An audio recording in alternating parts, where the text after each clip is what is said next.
这里是我去人大代表的驻地，很多网友都比较好奇，在两会期间，我们的人大代表平常都吃些什么呢？那今天是藏历的15，正好借着这个契机，我带您去看一看。那听说我们的工作人员今天给我们的西藏代表团还在一些细节上很贴心的做了一些准备。现在呢，马上到饭点了，走吧。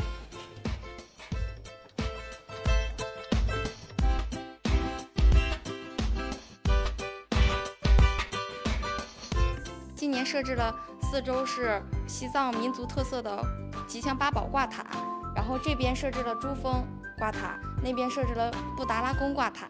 今天是藏历15，我们早餐为代表准备了酥油茶，中午在平时的家常菜中增加了几份辣味的菜。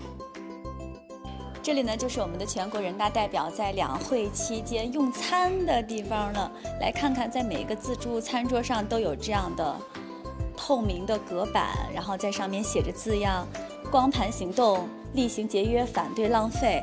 自助餐的形式，吃多少拿多少。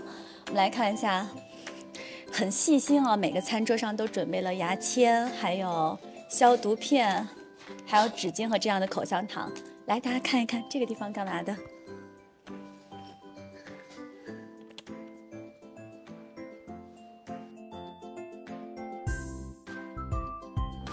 这是我们为你们准备的节日蛋糕，谢谢。今天是你们的藏15，扎西德了。